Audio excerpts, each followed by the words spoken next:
pero que lean la ley. Cuando ustedes entran a Infoleg, si es que no la tienen impresa, muchos se manejan con el teléfono, por eso les comento.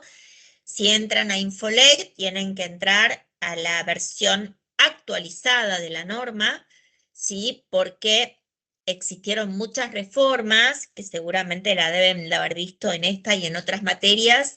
La última gran reforma tributaria que tuvimos fue la de la ley 27430, que fue en el año 2017, ¿sí? Y esa introdujo bastantes normas al procedimiento tributario. Yo intuyo que en breve vamos a tener otra reforma que seguramente va a abarcar la ley de procedimiento y va a abarcar también algunas cuestiones de índole sustantiva.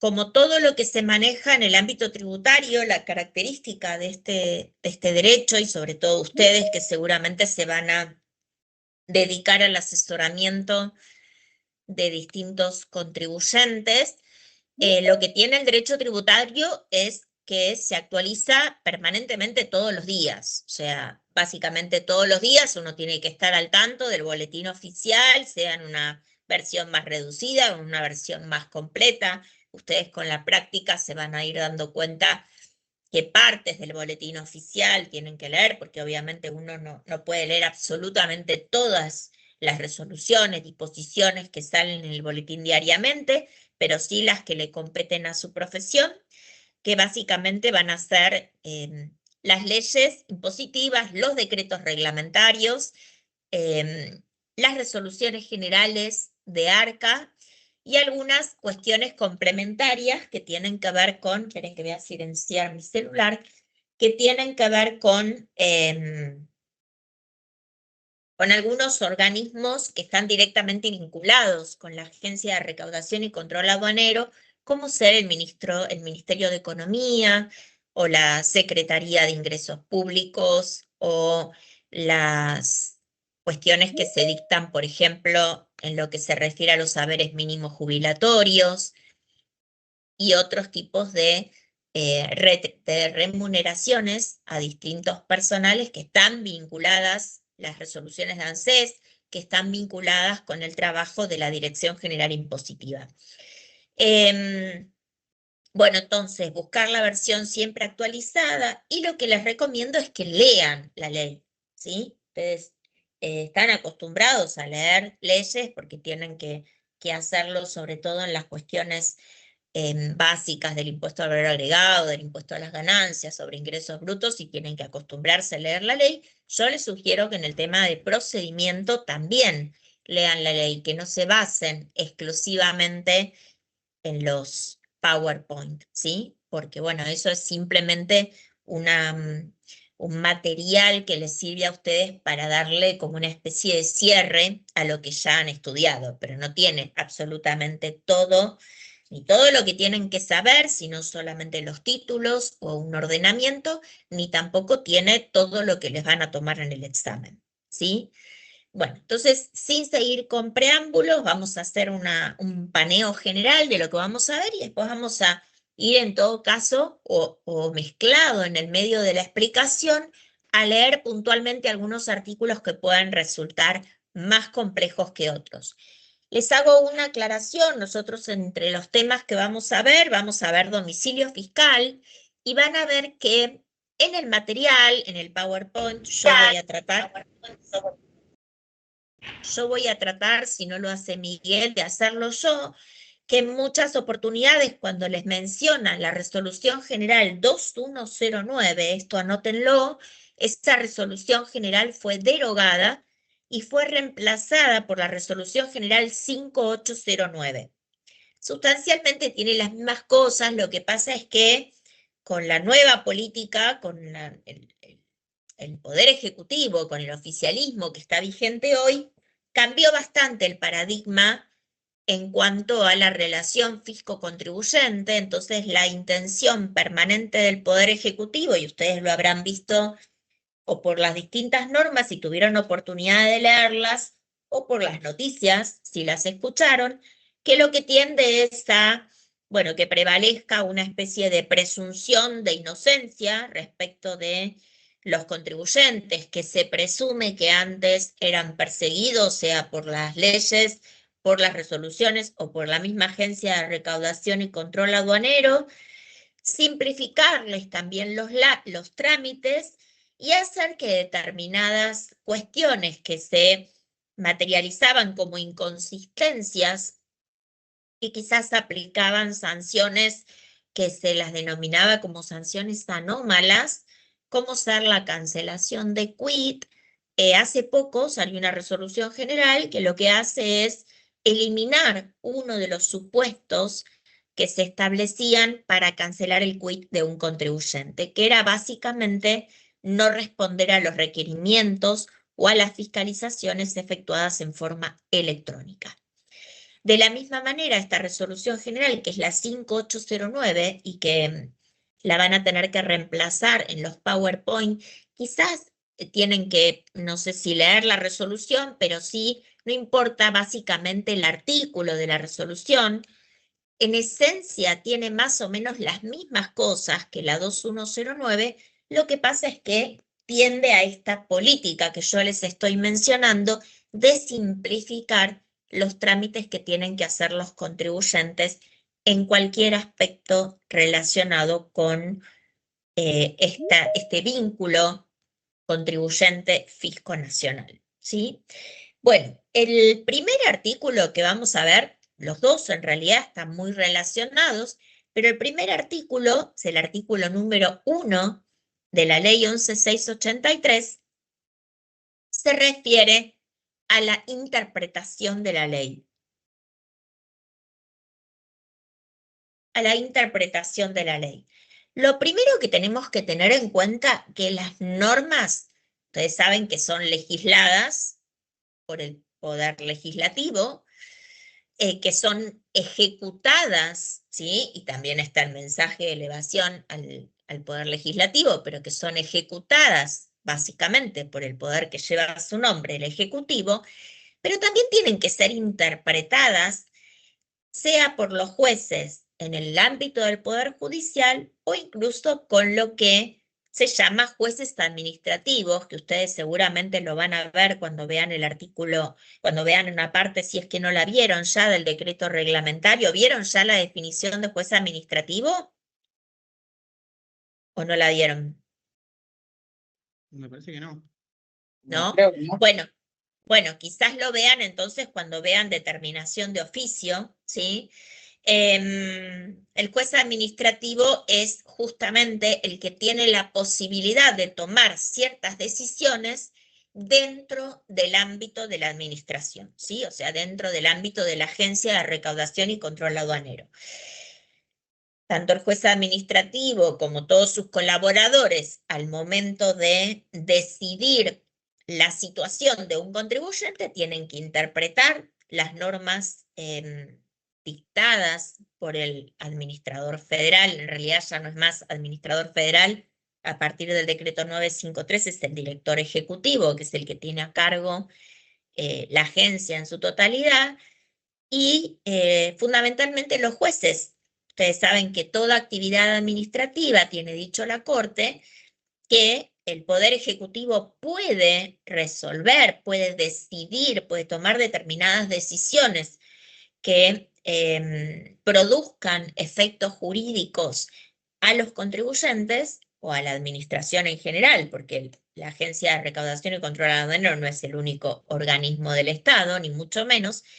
Todas las decisiones que atañen a los administrados, pero que toda cuestión administrativa decidida en el ámbito del Poder Ejecutivo tiene que tener sí o sí, para respetar el principio de defensa en juicio, la garantía de defensa en juicio, una revisión judicial posterior. Entonces esos jueces van a tener que interpretar esas normas, ¿sí? Lo que nos dice el artículo primero de la ley 11.683 es el modo de interpretación de las normas, específicamente de las normas de carácter tributario, ¿sí?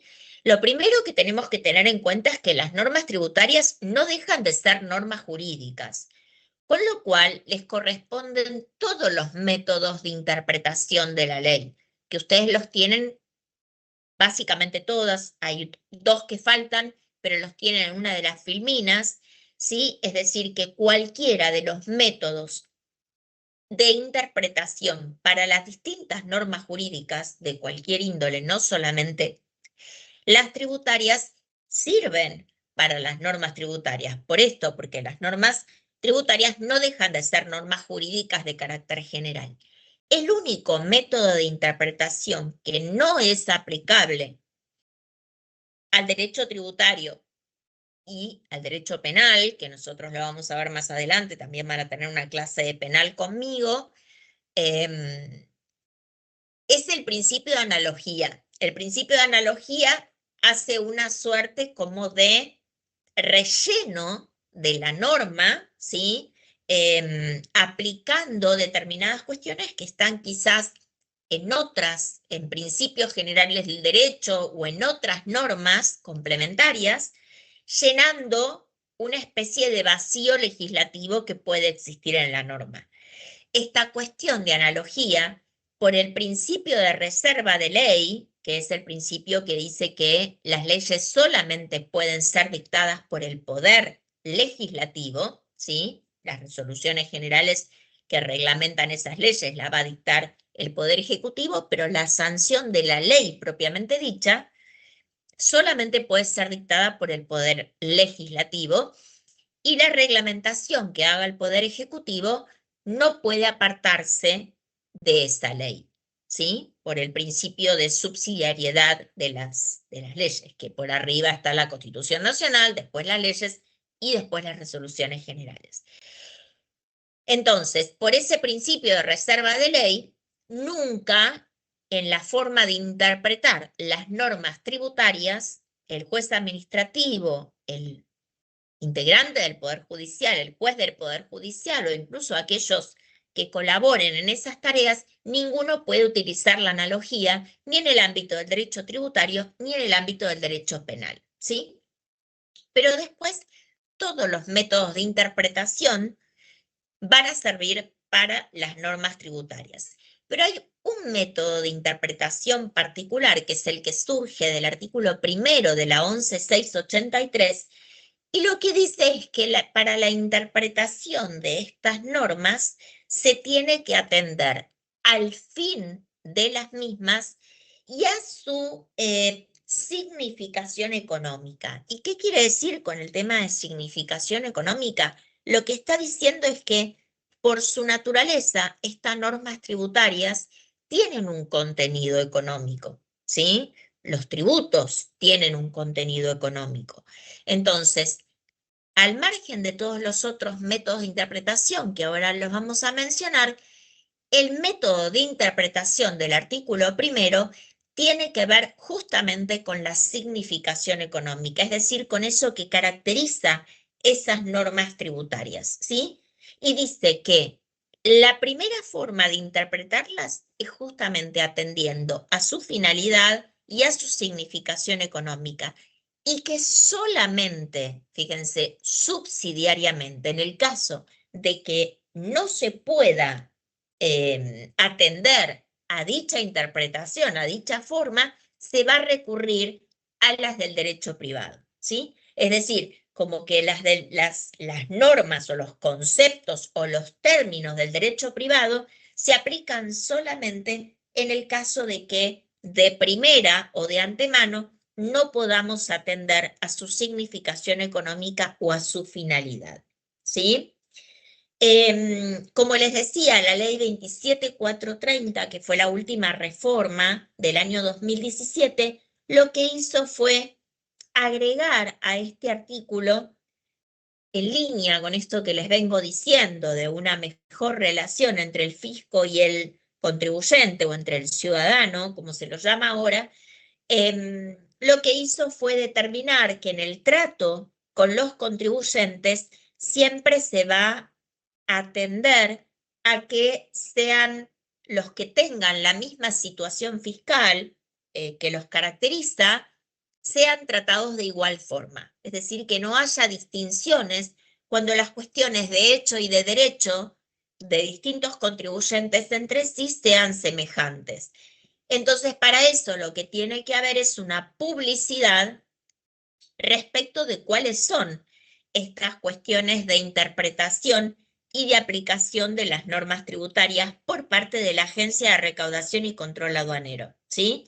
Esto en general se emite a través de distintas actuaciones que se hacen en el ámbito de direcciones de asesoría, sean legales o sean técnicas, y después se publican mediante dictámenes, ¿sí? Entonces, a lo que tiende es a que todos los contribuyentes sepan cuál es la posición que tiene el fisco dentro de determinada cuestión y que mediante este artículo que se introdujo, saber que su situación, en la medida que sea semejante, ¿sí? Que sea igual, diría yo, a la de aquel respecto del cual se hizo una publicación sobre la opinión de la agencia, él sepa, tenga la garantía de que a su respecto, en una idéntica situación, la administración va a tomar la misma decisión, ¿sí? Vamos a ver entonces cuáles son, cuando ustedes tienen, creo que es en la tercera filmina, ustedes tienen distintos métodos de interpretación, ¿sí?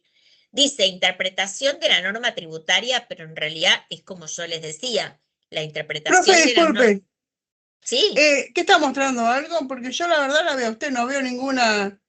No, simplemente, no estoy mostrando nada, no estoy compartiendo pantalla, simplemente lo que estoy haciendo es mencionarles, ustedes tienen unos cuadros, unas filminas que están publicadas en el material, ¿sí? Que dice uno, se refiere a determinadas cuestiones, creo que esta es la 2, que tiene que ver con los temas que vamos a ver hoy, y lo que estoy haciendo simplemente es mencionarles, a mí no me gusta estar como leyendo el PowerPoint, me gusta más una clase en la cual yo voy hablando, ustedes me van haciendo preguntas en las cosas que no entienden y en todo caso les voy mencionando las cuestiones más importantes que tienen en la filmina, ¿sí? Pero prefiero que me escuchen a mí, que me pregunten a mí, a estar concentrados en la filmina, que es algo que no va a ser otra cosa que traducir lo que yo les estoy enseñando en clase y lo que les va a ayudar a ustedes a estudiar.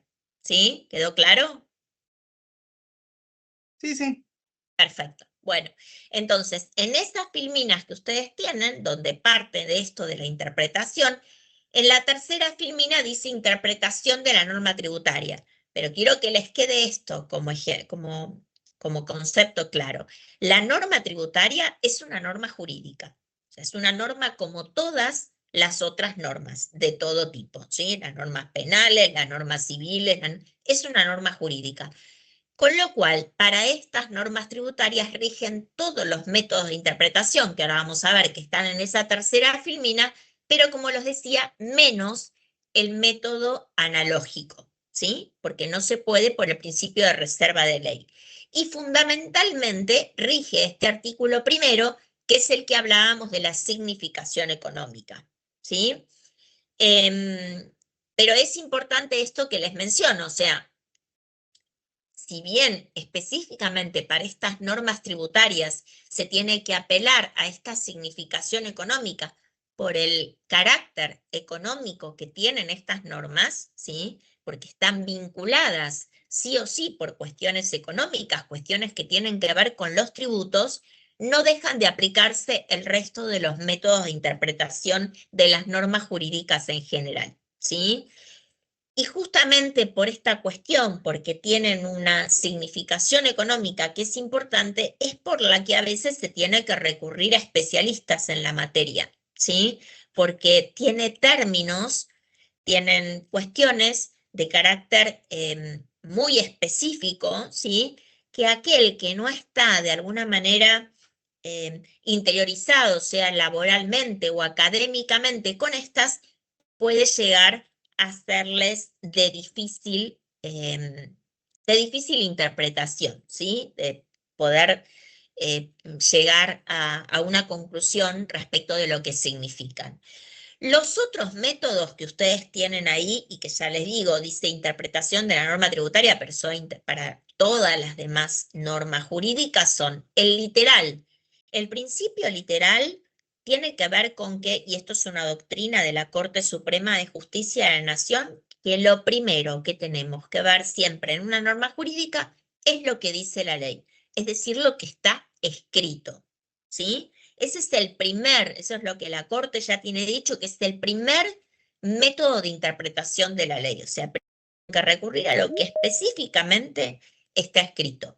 Después puedo ir a todos los otros métodos, ¿sí? Pero lo primero que a mí me va a surgir y lo primero que yo voy a tener que interpretar es qué es lo que quiso decir el legislador, ¿sí?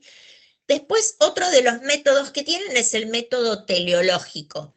El método teleológico, y esto sí, o sea, yo les estoy mencionando los métodos, pero qué significa cada uno lo tienen que anotar, porque eso no está en la filmina, simplemente están mencionados los métodos.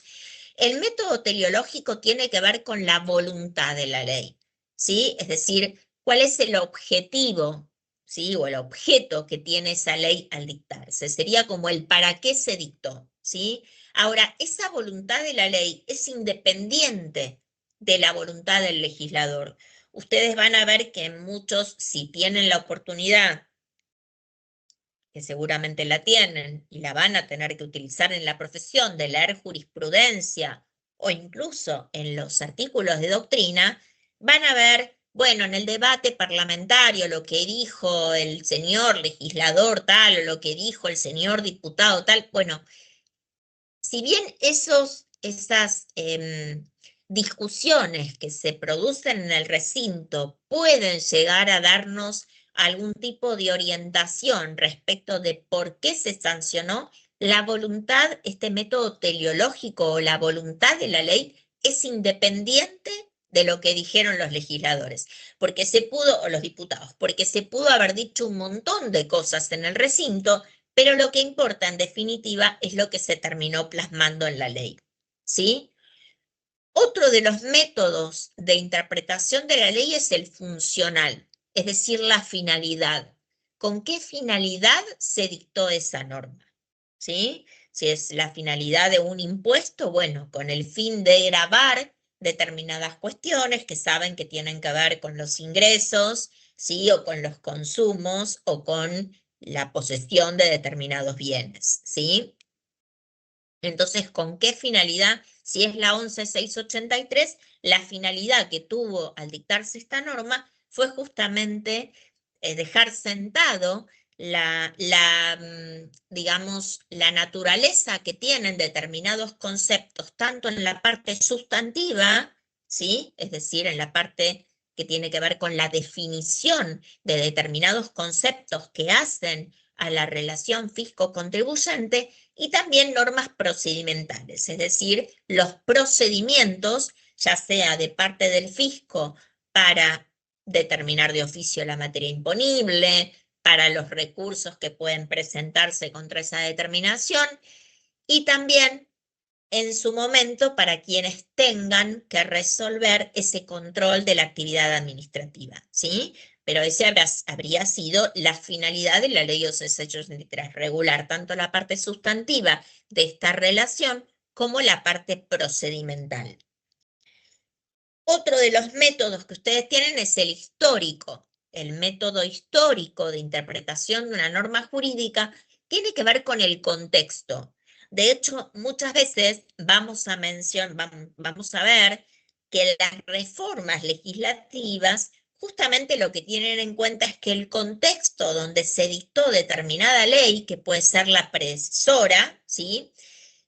Ya no es útil o no es aplicable o no guarda relación con otro contexto histórico determinado, ¿sí? Porque, bueno, evoluciona el mundo, evoluciona la tecnología y evolucionan también las relaciones entre los hombres, ¿sí? Y su entorno. Entonces, una ley que pudo haber sido dictada para un contexto histórico determinado, no sé, hace 50 años atrás, puede ser que hoy no tenga la misma, digamos, la misma utilidad, ¿sí? Entonces, el método histórico, al momento de interpretar la ley, lo que tiene en cuenta es eso. Bueno, no deja digamos, esa ley no se deroga por un contexto histórico distinto, sino se deroga porque justamente los legisladores decidieron reemplazarla por otra ley, pero el método histórico va a ser un método de interpretación, ¿sí? Yo al momento de interpretar una ley voy a decir, bueno,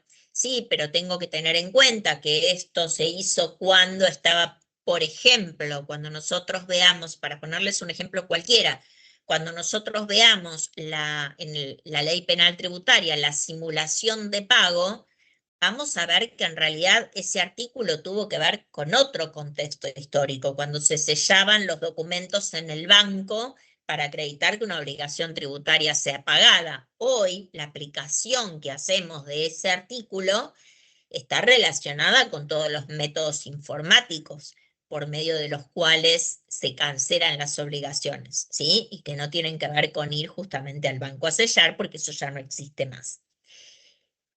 Otro de los métodos de interpretación de la ley es el método sistemático, ¿sí? El método sistemático o lógico, que es el que dice, bueno, yo tengo esta norma jurídica, en este caso esta norma tributaria, que es la 11.683, pero tengo todo un ordenamiento jurídico, ¿sí? Que tiene que ver con otras leyes que tienen relación con esta norma tributaria y que yo las tengo que tener en cuenta. O sea, no puedo interpretar la 11.683 en forma totalmente aislada, como si fuera la única ley que existe en el mundo, ¿sí? Tengo que interpretarla como que la misma forma parte de todo un ordenamiento jurídico y básicamente con la Constitución Nacional que está por encima de todas las leyes.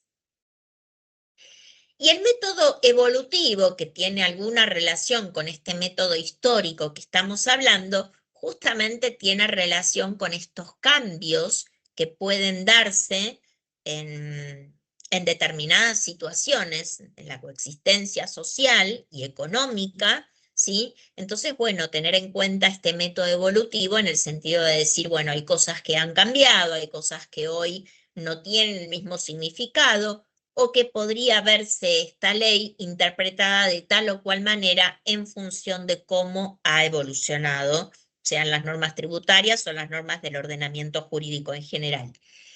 Y tienen el método analógico, lo tienen mencionado ahí como una forma de interpretación de las normas jurídicas, pero que, como dijimos, no se aplican en el ámbito tributario, ¿sí? Ese método en particular. Entonces, justamente porque para cerrar este artículo primero, justamente por el hecho de que las normas tributarias se tienen que interpretar de acuerdo a un contexto económico y que tienen determinados términos que hacen a que tengan que ser interpretadas por personas que se dedican, ¿sí? O que están relacionados de alguna manera con con los tributos, ¿sí? Tenemos que tener en cuenta que justamente están asociadas con lo que es la definición del hecho imponible. Ustedes saben lo que es el hecho imponible, que es justamente ese hecho económico definido en abstracto por el legislador, que cuando se plasma en alguna realidad, en alguna situación de hecho respecto de una persona determinada, origina una obligación tributaria, ¿sí? Entonces, todas estas normas tributarias van a tener relación directa o indirectamente con los hechos imponibles y con las obligaciones tributarias que tienen los contribuyentes. Bueno, finalizado este artículo primero, ¿les quedó claro? ¿Hay alguna duda que tengan que preguntarme antes de avanzar con el artículo segundo? ¿O no? ¿Quedó todo claro? No, claro, profe. ¿Todo claro? Bien. Sí, profe, quedó claro. Perfecto. Sigo entonces en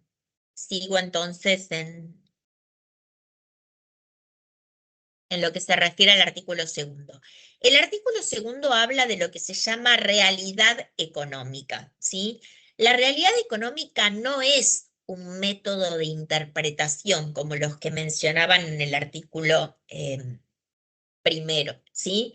Pero lo que está diciendo es que básicamente al momento de resolver una cuestión que tiene que ver con los tributos, sea de la parte procedimental o sea de la parte sustantiva, se tiene que recurrir, por decirlo de una manera simple, a la realidad de la situación, ¿sí? Es decir, a la verdadera intención que tuvieron las partes. Acá hay algo en el chat que no sé. Sí, profe. Bueno, perfecto. Tiene que ver con centrarse específicamente en cuál fue la intención económica de las partes al, por ejemplo, reflejar la obligación tributaria en reflejar, en realidad, determinar el impuesto en el marco de una declaración jurada, ¿sí? Declarar sus impuestos. ¿Cuál fue la intención realmente de las partes, independientemente del ropaje jurídico que hayan utilizado, ¿sí? Es decir, es lo que se llama usualmente en el derecho comercial correr el velo, ¿sí? Es decir, analizar específicamente cuál fue esa intención económica, cuál fue la relación que unió a las partes, ¿sí? Independientemente de que lo hayan denominado de tal o cual manera. Por ejemplo, sería una manera descubrir si efectivamente hubo una donación, así como se declaró, ¿sí? En un impuesto determinado, como el impuesto a las ganancias, si realmente existió una donación o es una situación simulada, ¿sí?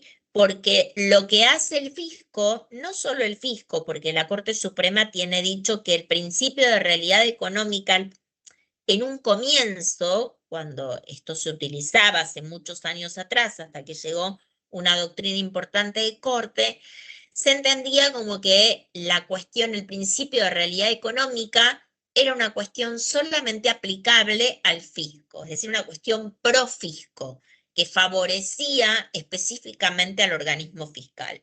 Y la Corte, en uno de sus pronunciamientos, dio una doctrina que es importante en el sentido de que este principio se utiliza tanto a favor del fisco como a favor del contribuyente. Es decir, no es una carta a favor del fisco nacional, ¿sí? Sino que puede utilizarse, incluso yo, por ejemplo, que me dedico a litigar, yo trabajo, bueno, no me presenté en realidad, que es lo primero que tendría que haber dicho, pero bueno, mi nombre es María Luján. Yo soy abogada, no soy contadora, y trabajo en la Agencia de Recaudación y Control Aduanero, ¿sí? Entonces, tengo a mi cargo determinadas causas en las cuales existe un litigio, existe un enfrentamiento, unas posiciones encontradas, por decirlo de alguna manera, entre los contribuyentes y el fisco nacional. Y yo tengo un montón, por ejemplo, yo me encargo de lo que tiene que ver con exclusiones. Una de las tantas cosas que tengo en mi cartera son exclusiones de monotributo. Yo no estoy de acuerdo con esto porque me parece que las escalas del monotributo tienen que ver con parámetros netamente objetivos, pero bueno, hoy en día hay un montón de sentencias que a los fines de resolver si fue procedente o no fue procedente una exclusión de monotributo, recurren al principio de realidad económica, muchas veces utilizándolo a favor del contribuyente, ¿sí? Así que es un principio que a lo que tiende, o el objetivo, es analizar realmente cuál fue la intención de las partes al celebrar el negocio, ¿sí?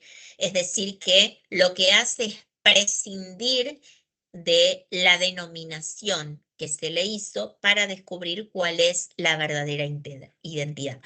Por eso se dice que es una norma que el fisco la utiliza como una antielusión, ¿sí?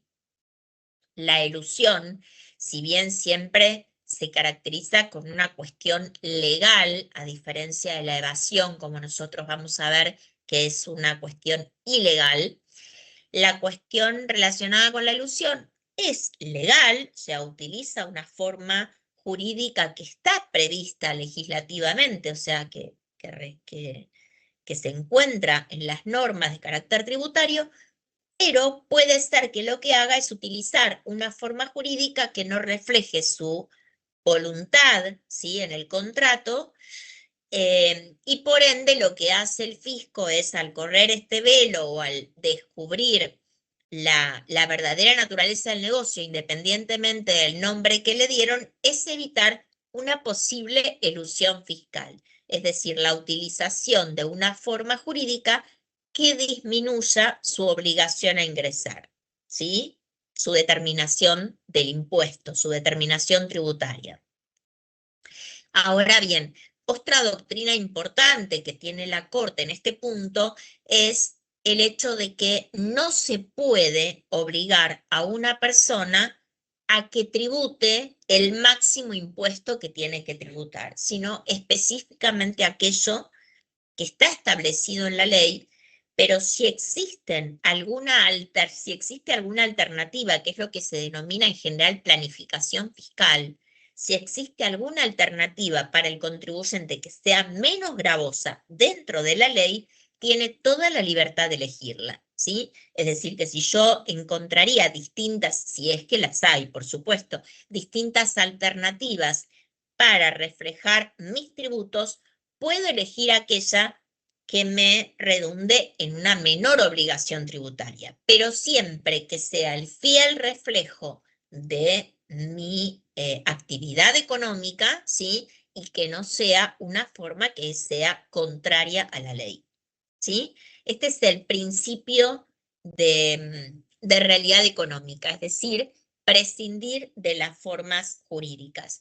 No es un método de interpretación, por eso no está dentro del artículo primero, ¿sí? Sino lo que hace es investigar cuál fue la realidad del negocio, ¿sí? Y que le permite al intérprete, en este caso, cualquiera sea dentro del ámbito administrativo o del ámbito judicial, qué es lo que realmente unió a estas partes en ese vínculo económico que va a dar lugar a una obligación tributaria.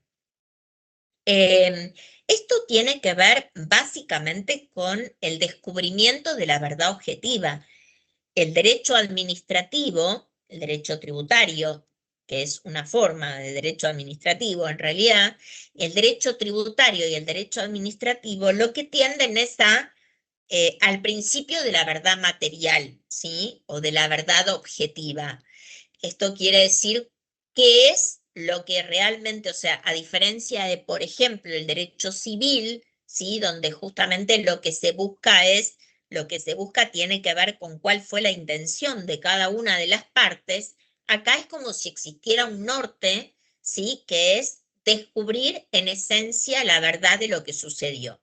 Y este principio de realidad económica colabora con esa intención, ¿sí? Colabora justamente con que yo lo que tengo que determinar es qué fue lo que realmente pasó y no lo que me están diciendo las partes que pasó, ¿sí? Es como una especie de semáforo verde que da la posibilidad a los intérpretes justamente de apartarse de determinadas formas jurídicas que no son las que en realidad correspondían a ese vínculo económico, ¿sí? Eso es el artículo segundo de la ley 11.683 y ahora tendríamos que pasar al artículo tercero que tiene que ver con el domicilio fiscal, pero voy a preguntar de la misma manera que pregunté para el primero, si alguna cuestión de lo que vengo diciendo no se entendió o merece algún tipo de aclaración. ¿Hay alguien que no haya entendido algo o le haya quedado alguna duda?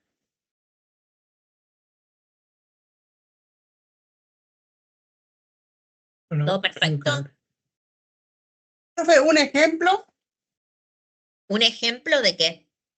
De de esto del criterio, el principio de artículo realidad 2. económica, un Sí. ejemplo del principio de realidad económica. Bueno, justamente yo les mencioné, puede ser, por ejemplo, que una relación entre, no sé, qué sé yo, entre un padre y un hijo, por ejemplo, y él para tener que reflejar, y la persona que recibió ese dinero para tener que reflejarlo, haga en realidad, bueno, ahí existiría una donación, pero simule ante el organismo fiscal la existencia de una donación, cuando en realidad no es eso lo que existió, sino, por ejemplo, existió una relación de compraventa, ¿sí?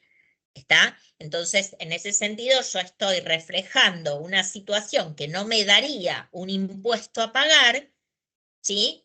Y si yo realmente busco la verdadera intención que existió entre las partes y que fue un contrato de compraventa, apartemos al padre con el hijo, bueno, creo que le venda un material, sino cualquier otra relación entre dos personas, en realidad si hubiera tenido en cuenta la compra-venta, hubiera tenido que declarar un ingreso que de otra manera no lo declaró. ¿Sí? ¿Se entendió ahí? Ok, profe. Sí, sí. Y con eso un montón de figuras jurídicas que se pueden llegar a utilizar para tributar menos impuesto o para no tributarlo directamente, y que si uno investiga un poco más, lo que se quiso es hacer otra cosa. Sucede también mucho con los trusts, ¿sí? Pero básicamente creo que el tema relacionado con donaciones fue uno de los más relevantes en materia tributaria, ¿sí? Pero bueno, puede darse de cualquier situación, es decir, de cualquier vínculo económico que una a las partes, y que esas partes, a los fines de declarar el impuesto, le den una forma jurídica que está permitida por el derecho privado. Por eso les estoy haciendo tanto hincapié en la legalidad. O sea, la forma que eligen no es una forma ilegal. Esto es muy importante que lo sepan, ¿sí? No existe, no es que eligen una forma que esté prohibida por la ley, porque si no ya no estaríamos hablando de una elusión, sino que estaríamos hablando de un delito, ¿sí? O de un ilícito cualquiera, aunque sea de menor relevancia y no específicamente un delito.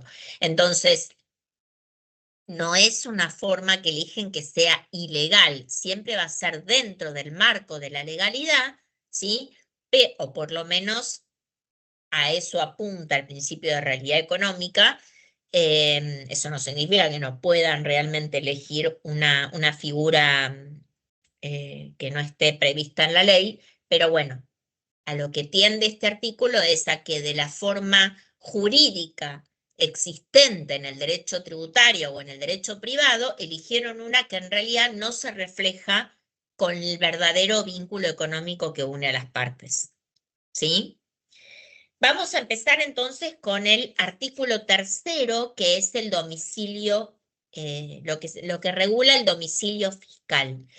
Este domicilio tiene que ver justamente con a qué se denomina, ¿sí? Primero el concepto de domicilio en general para las personas físicas y para las personas jurídicas, los distintos tipos de domicilio existentes, y cuál va a ser el domicilio de esos tipos de domicilio que existen en el Código Civil y Comercial de la Nación. ¿Cuáles de esos domicilios van a ser tenidos en cuenta por la Agencia de Recaudación y Control Aduanero como domicilio fiscal? ¿Y cuál es la importancia de ese domicilio fiscal? En ese domicilio fiscal, primero va a tener en cuenta, digamos, relacionado con cuál sea el domicilio fiscal del contribuyente, voy a ver cuál es la norma aplicable, ¿sí?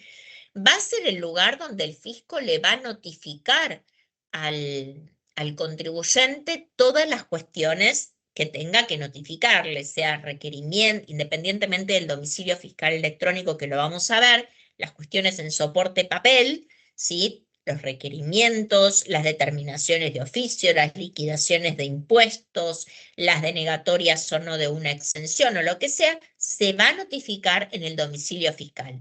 De hecho, ese domicilio fiscal, ¿sí?, va a ser a todas luces lo que se denomina el domicilio constituido. Es aquel que el contribuyente declaró justamente para ser localizado por el fisco y que el fisco le pueda notificar todas las cuestiones que tienen que ver con esa relación contribuyente-agencia.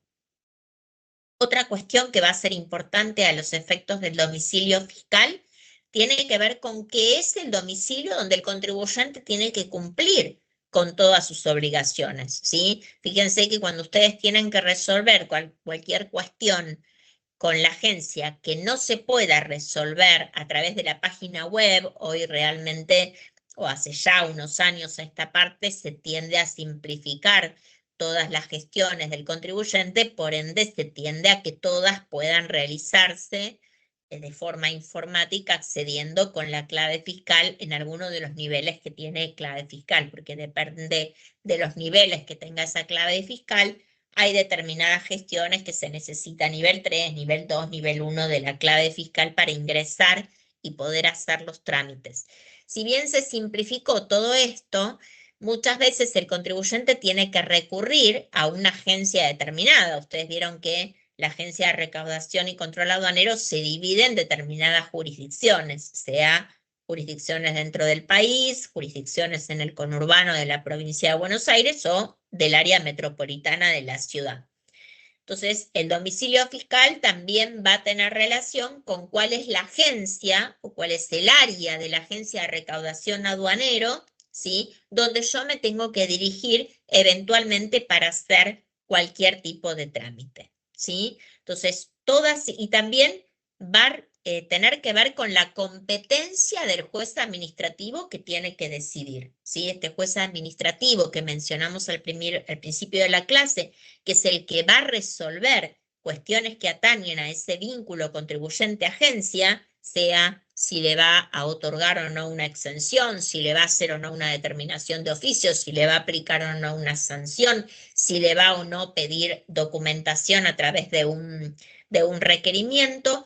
Todo va a tener que ver con una competencia que tenga ese juez administrativo y que se relaciona con el domicilio fiscal. Para ponerles un ejemplo, una determinación de oficio de una persona que vive en Posadas no la puede resolver el juez administrativo de grandes contribuyentes nacionales, bueno, salvo que sea un gran contribuyente nacional, pero no lo va a poder resolver, por ejemplo, la agencia número 6, que es la que está en Belgrano, ¿sí?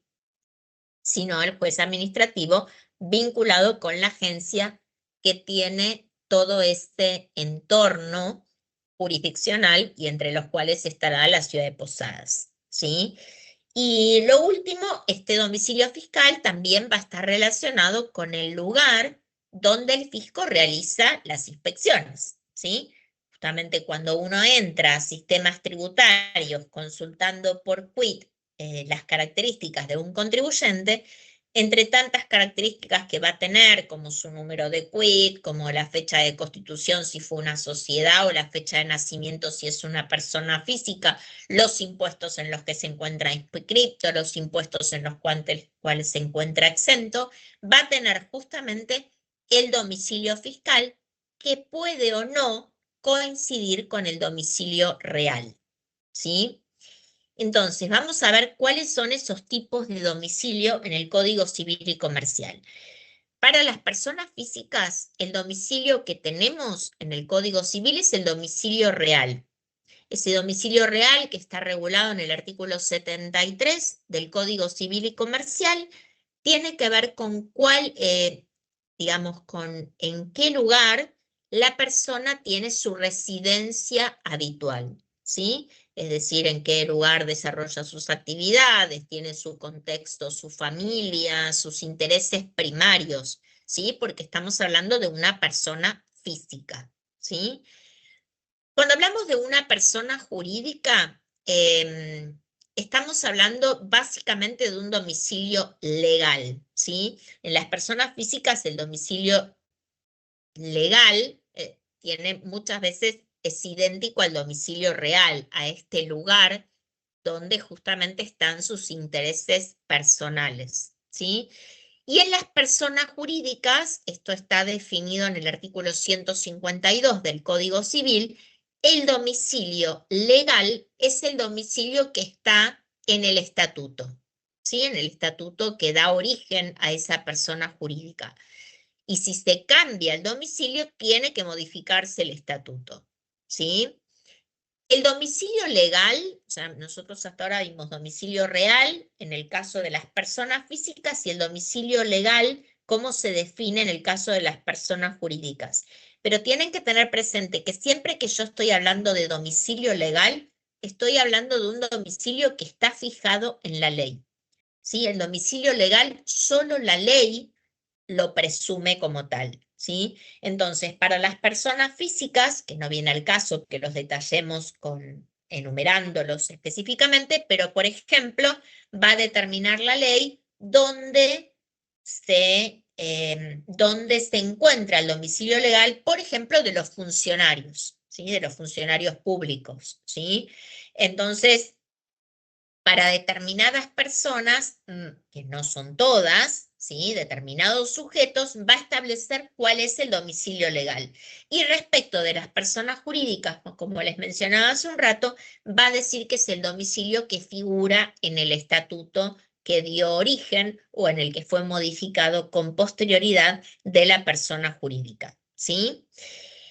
Pero básicamente lo que dice la ley 11.683, para poder determinar cuál es el domicilio constituido, lo que tiene, toma en cuenta es el lugar donde se desarrollan las actividades de administración fundamentales relacionadas con cuál es esa actividad que declaró ante el fisco, ¿sí? Entonces, lo que me dice el artículo 3º, y lo vamos a leer textualmente, ¿sí? Es que en el caso de que las personas de existencia visible, cuando el domicilio real, que es el que mencionamos antes, que es aquel que tiene que ver con sus intereses vitales, no coincida con el lugar donde está situada la dirección o administración principal de sus actividades, este último será el domicilio fiscal. ¿Se entendió eso? Es decir, si a mí no me coincide el domicilio real de la persona física, es decir, donde figuran estos intereses vitales, que son sus relaciones más importantes, su vida cotidiana, su residencia, básicamente, no coincide con aquel donde desempeña sus actividades o la administración de esas actividades que fueron declaradas ante el fisco, el lugar de la administración o de donde desarrolla su principal actividad, va a ser para el fisco el domicilio fiscal. Entonces, cuando ustedes entran al sistema registral, van a ver que esta persona física tiene un domicilio fiscal y un domicilio real, ¿sí? Que algunas veces puede coincidir y otras veces no, ¿sí? Entonces, si no coincide, como les dice acá el artículo, el que vale es el domicilio donde desarrolla sus actividades. ¿Y qué pasa en las personas jurídicas? En el caso de las personas jurídicas del Código Civil, las sociedades, asociaciones, entidades que el derecho privado las reconoce como sujetos de derecho, patrimonios destinados, bueno, todas las personas jurídicas, ¿sí? Cuando el domicilio legal, que es el que hablábamos, que es el que está en el estatuto, no coincida con el lugar donde desarrolla sus actividades, este último va a ser el domicilio fiscal. Entonces, en una persona jurídica, cuando nosotros entramos también a sistemas tributarios, vamos a ver que existe un domicilio fiscal y un domicilio legal. Algunas veces coincide y otras veces no. Pero el domicilio que va a tener el fisco para sus notificaciones, para sus inspecciones, para determinar cuál es el juez administrativo competente, para determinar cuál es la agencia que tiene que intervenir en cualquier acto, para ver cuál es la norma aplicable, en todos los casos va a ser el que se denomina domicilio fiscal. ¿Sí? ¿Se entendió hasta acá? ¿O tienen alguna pregunta? ¿Vamos bien? ¿Se entendió? Sí, Sí, sí. profe, perfecto. Buenísimo. Bueno, ahora, ¿qué pasa? El domicilio fiscal es un domicilio que el contribuyente en el momento que se inscribe, ¿sí? Por eso yo les decía que existe ahora la resolución general, cada vez que ustedes vean en las filminas 2109, remítanse a la 5809 que se dictó hace un poquito. A ver, acá me están preguntando algo. En el caso de las personas jurídicas, ¿cuál sería el domicilio que corresponda? Siempre el domicilio que corresponde, tanto a las personas físicas como jurídicas, si no coincide con el real en el caso de las físicas o con el legal en el caso de las jurídicas, es donde desarrolla su actividad principal. ¿Sí? Ese es el domicilio fiscal. ¿Te quedó claro, Facundo? Perfecto. Bueno, entonces, continuando. Una persona cuando se va a inscribir ante el fisco tiene que declarar un domicilio, ¿sí? Ahora, puede suceder que en el marco de sus actividades, ¿sí? Cuando el fisco quiere hacerle una inspección o quiere notificarle algo, lo que sea, ese domicilio no exista, la numeración que se declaró, uno va, vieron que últimamente no sé qué pasa, pero nada tiene numeración en las calles.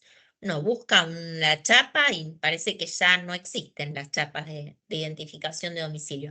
Entonces, bueno, cuando el fisco quiere de alguna manera hacer una comunicación o un intercambio con los contribuyentes, resulta que ese domicilio no existe o no se localiza con facilidad. Entonces, pueden haber determinadas cuestiones vinculadas con el domicilio y que todas van a estar vinculadas con un acto administrativo que tiene que realizar el fisco y notificárselo al contribuyente, ¿sí? Por ejemplo, una de las primeras cuestiones. Esperen que en el tema de domicilio, ahora que estoy mirando la filmina, me olvidé de mencionarles otro tipo de domicilio, aparte del real, del legal y del constituido, que es el que interesa para la relación, que es el domicilio especial. El domicilio especial es un domicilio que está regulado en el artículo 75 del Código Civil, pero no figura en el artículo 3º, ¿sí? El domicilio especial es un domicilio que una persona, que un administrado puede constituir en una actuación administrativa o judicial, ¿sí? A los efectos de este expediente, ¿sí? Es un domicilio, por eso se denomina especial, porque no es el domicilio usual, sino es un domicilio que efectivamente constituye en ese expediente para ese expediente en particular, ¿sí? Pero no está regulado en la 11.683, es decir, salvo en el caso de los grandes contribuyentes nacionales, no se podría en principio constituir un domicilio especial que sea distinto al domicilio fiscal, ¿sí? En el artículo 75 del Código Civil lo que dice es que las partes de un contrato pueden constituir un domicilio especial, pero no estaría regulado en la ley 11.683.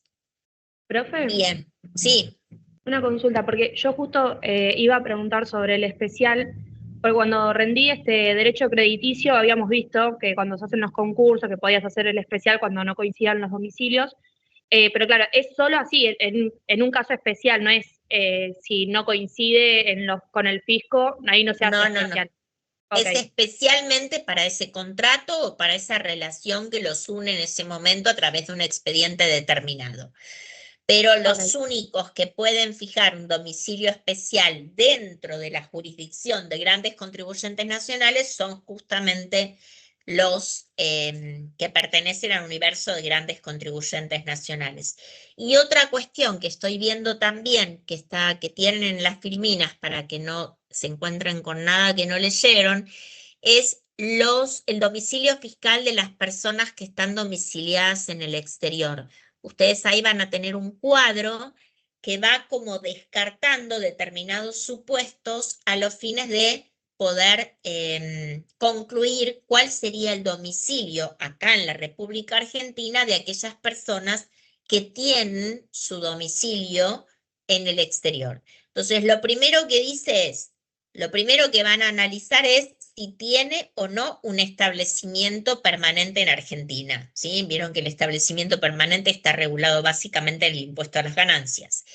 Entonces, lo primero que vamos a analizar de ese sujeto del exterior es que si tiene un establecimiento permanente, o sea, un lugar permanente en la República Argentina donde desarrolla actividades. Si lo tiene, ese va a ser el domicilio fiscal a los fines de sus relaciones con la agencia de recaudación y control aduanero. Si no posee un establecimiento permanente, nos vamos a fijar si tiene un representante, ¿sí? Si tiene un representante, entonces el domicilio del representante va a ser el domicilio fiscal de esa persona del exterior. Si no tiene representante, sí tiene una unidad de explotación, ¿sí? El establecimiento permanente no necesariamente es la unidad de explotación, ¿sí?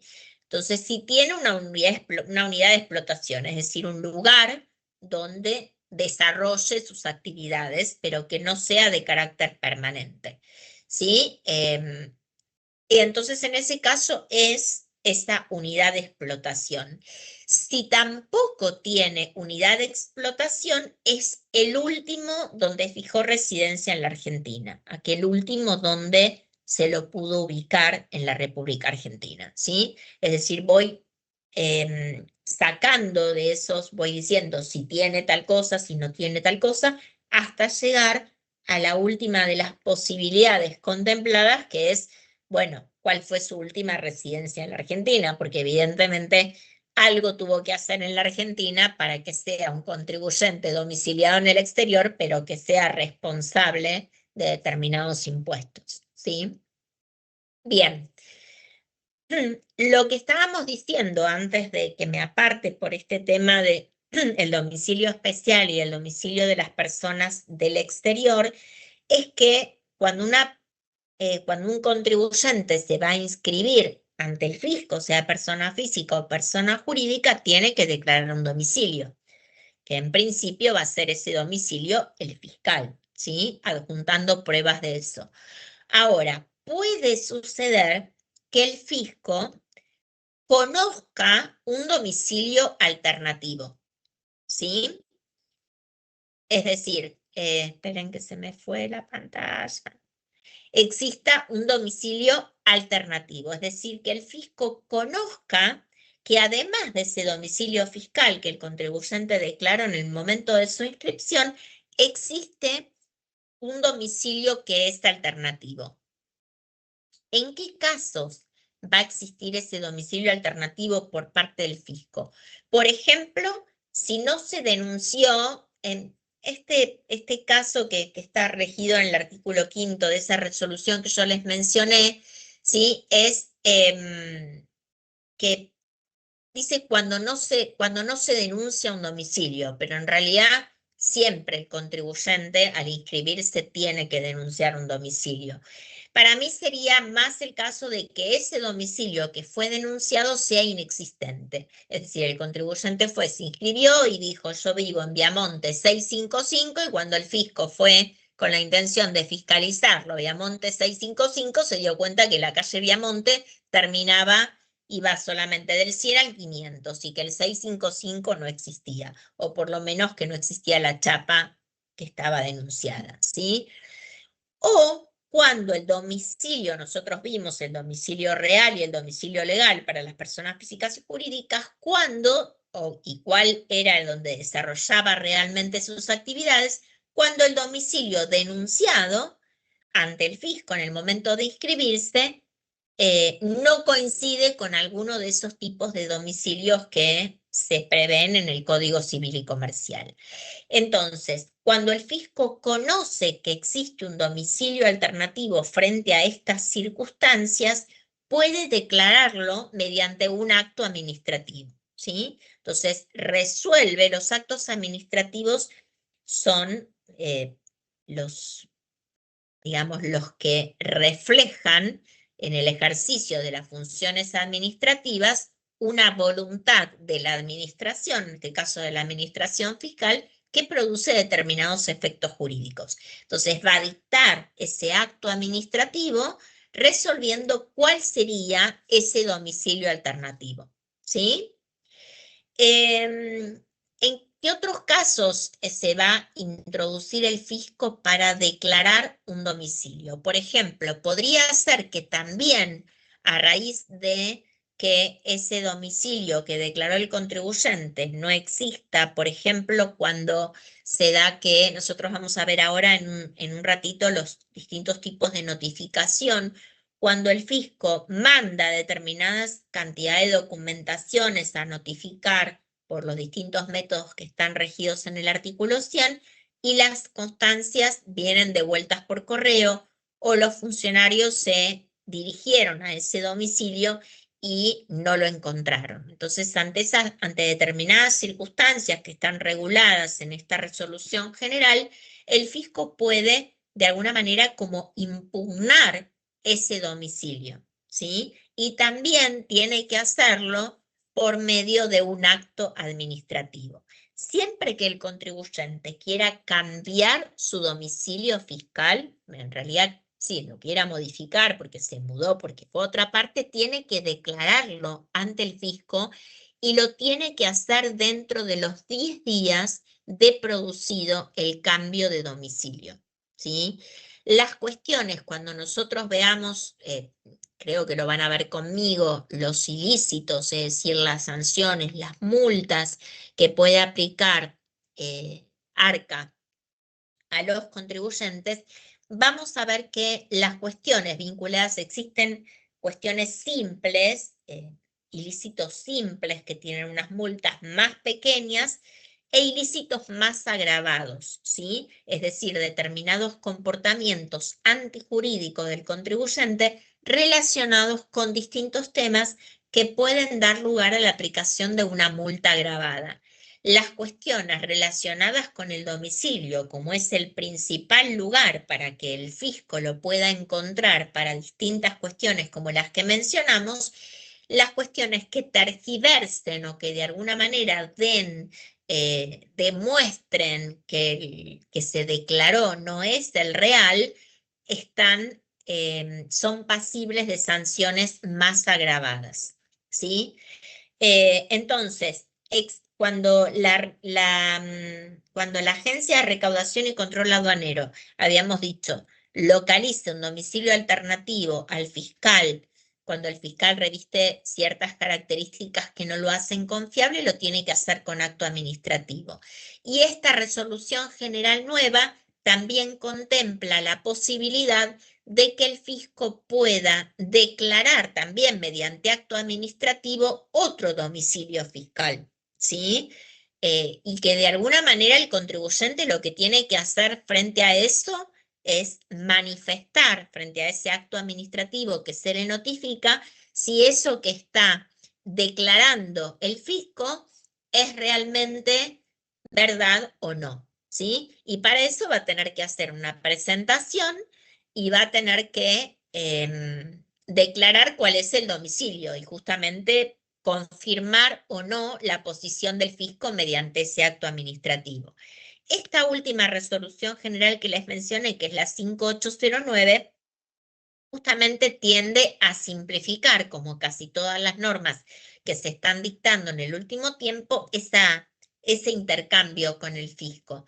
Entonces, lo que establece es un procedimiento a través de una de los sistemas que existe dentro de la página de la agencia, que es el sistema registral, la posibilidad de que el contribuyente pueda, más allá de lo que reflejó al momento de inscribirse, ¿sí? Pueda declarar un domicilio y pueda dar a conocer al fisco si ese domicilio que está declarando en ese momento coincide o no con algunos que tiene registrado la Agencia de Control Aduanero. Si coincide ese domicilio que declara en ese momento con alguno de los que tiene el fisco en sus sistemas, automáticamente el domicilio va a aparecer como confirmado.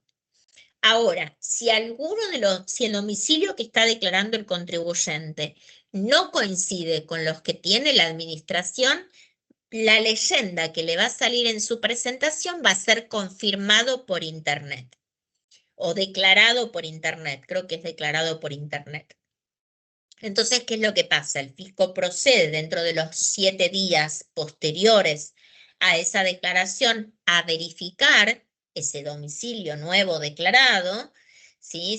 No sé de qué manera lo verifica, si por constancias, ahora deben de haber constancias más fáciles que irse hasta el domicilio para verificar si existe o no.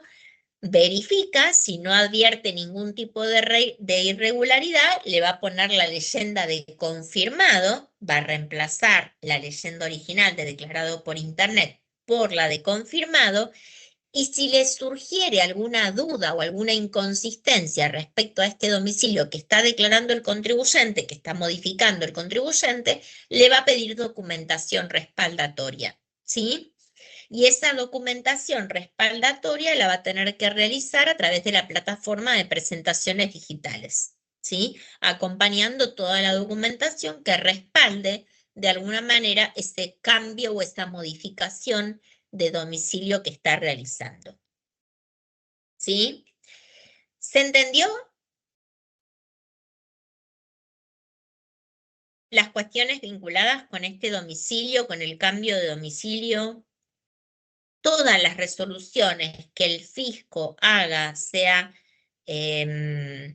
declarando un domicilio alternativo, o sea, cambiando, impugnando de alguna manera el domicilio del fisco, el domicilio del contribuyente tiene que hacerlo por acto administrativo fundado, para darle justamente al contribuyente la posibilidad de defenderse y de decir, bueno, no, lo que el fisco está considerando, no está considerando, no está bien, ¿sí? Y por último, el último domicilio que nos corresponde mencionar es el domicilio fiscal electrónico, que hoy en día es obligatorio para casi todos los trámites que quieran hacer los contribuyentes. El domicilio fiscal electrónico no reemplaza al domicilio constituido del artículo 3º, ¿sí? De hecho, vamos a ver que en el domicilio fiscal electrónico se notifican muchas cuestiones vinculadas con la situación del contribuyente, pero, por ejemplo, no se va a notificar en el domicilio fiscal electrónico la aplicación de una sanción o una determinación de oficio, ¿sí? Porque estas cuestiones son mucho más relevantes, entonces esas se van a utilizar por alguno de los tipos de notificación que nosotros vamos a ver en un rato. Pero el domicilio fiscal electrónico hoy es un domicilio que donde se notifican la mayor cantidad de las cuestiones relacionadas con este vínculo entre contribuyente y agencia de recaudación, y se comunican en un sitio que se llama notificaciones electrónicas, ¿sí? Y que el contribuyente puede visualizar en cuanto entra a la página de ARCA, ¿sí? Y cuando se tiene por notificada, es decir, cuando se considera que realmente el contribuyente tomó conocimiento de esta cuestión que le quiere notificar el fisco, en el momento o que abra la aplicación justamente para anoticiarse de qué es lo que el fisco le quiere comunicar. Y si no abre eso, no es que no se notifica. Si no lo abre, se considera notificado a las 0 horas del lunes siguiente al que se emitió esa notificación, ¿sí? De las dos cosas, la que ocurra primero, ¿sí? Si abrió el sitio de notificaciones electrónicas, va a ser el momento en que lo abrió, y si no lo abrió, va a ser a las 0 horas del el lunes siguiente a donde se emitió la notificación, ¿sí? Si por alguna cuestión, y esto lo tiene establecido la resolución general que regula el domicilio fiscal electrónico, es la 4280, ¿sí?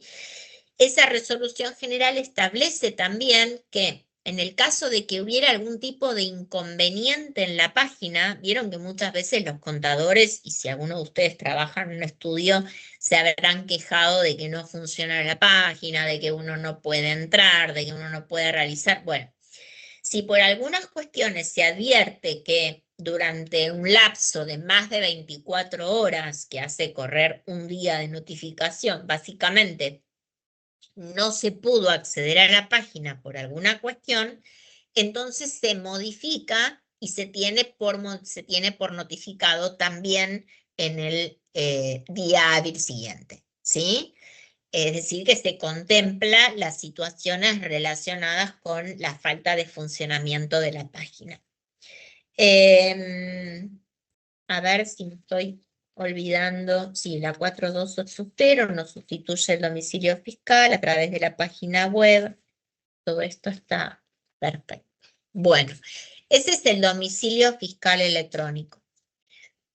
¿Quedó todo claro hasta acá? Creo que le mencioné todo lo de las filminas. Cualquier cosa, igual chicos, ustedes tienen un chat con los ayudantes, con lo cual cuando vayan al material que tienen en las filminas, si algo de lo que se explicó acá en clase no les coincide exactamente con eso, o les figura algo en en la filmina que no hayamos visto, por supuesto, me pueden preguntar. ¿Sí? Hasta acá, entonces, todo lo relacionado con el domicilio viene bien. Hay mucha jurisprudencia vinculada con el tema del domicilio, tanto sea del Tribunal Fiscal de la Nación como de la Justicia Federal. Y básicamente siempre las cuestiones relacionadas con el domicilio van a ir en pro de la defensa en juicio, ¿sí?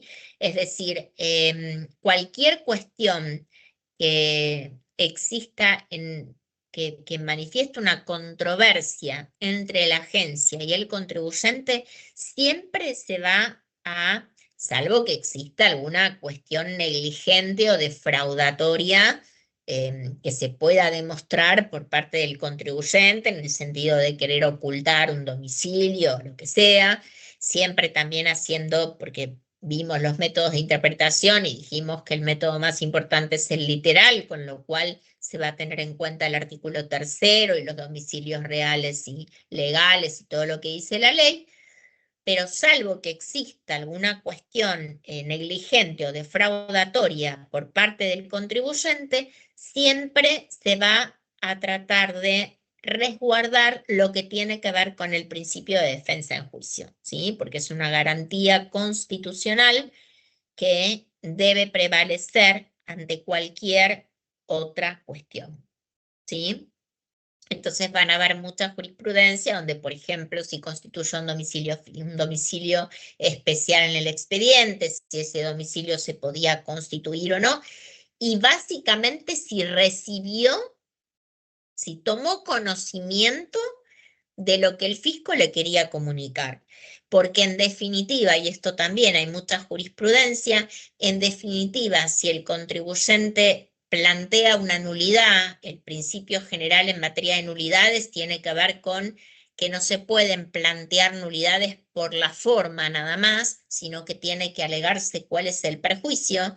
Entonces, si el contribuyente, por ejemplo, plantea una nulidad de una notificación, ¿sí?, pero se advierte que por alguna otra forma terminó tomando conocimiento en los plazos que le regulaba la ley para poder defenderse, y bueno, en ese caso no se va a hacer lugar al planteo de nulidad que está haciendo, ¿sí? Porque en definitiva tomó conocimiento de eso.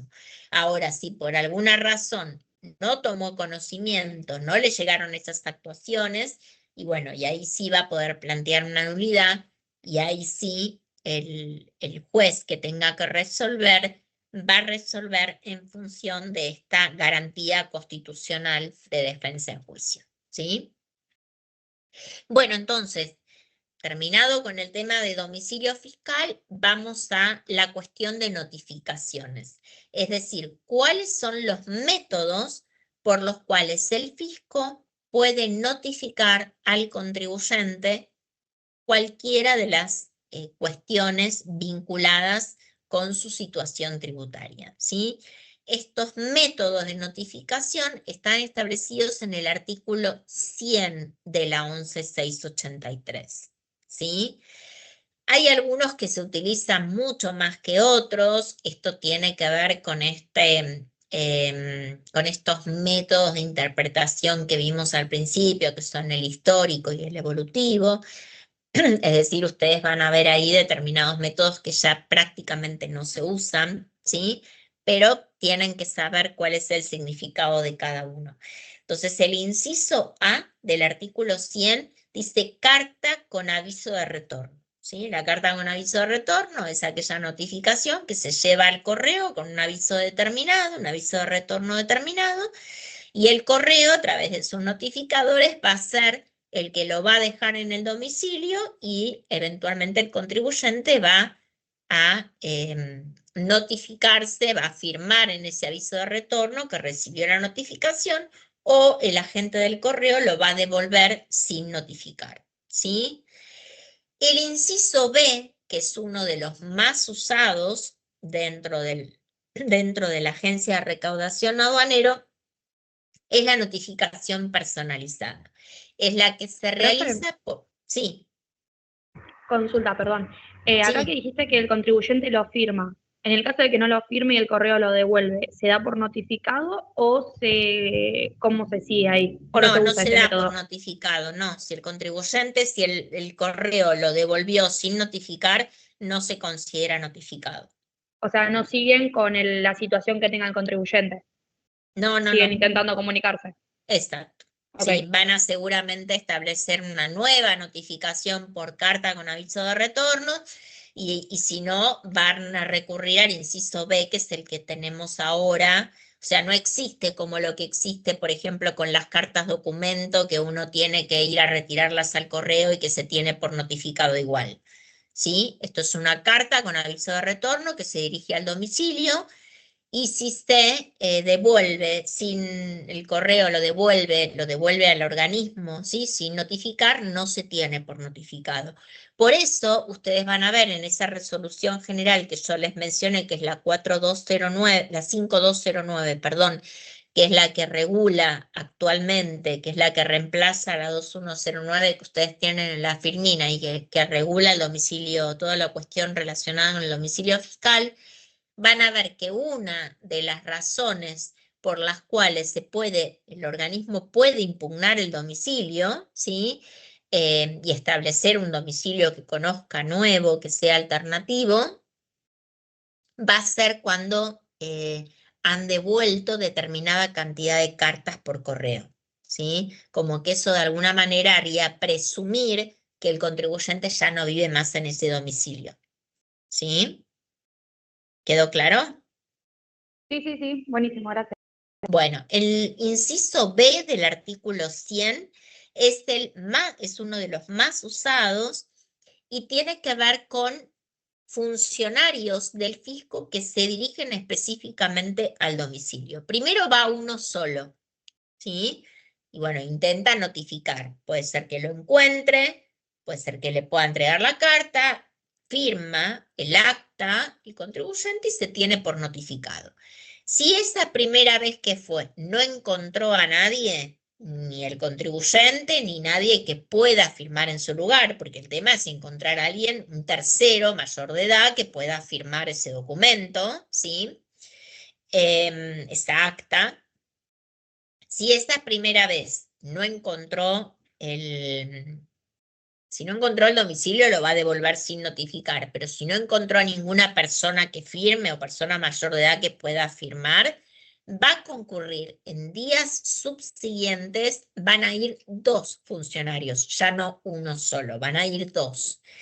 Y si ese domicilio existe y vuelven a no encontrar a nadie o a que no haya una persona mayor y en uso de sus facultades mentales, que pueda notificarse, que pueda firmar esa acta, lo que hacen es fijarla en la puerta, ¿sí?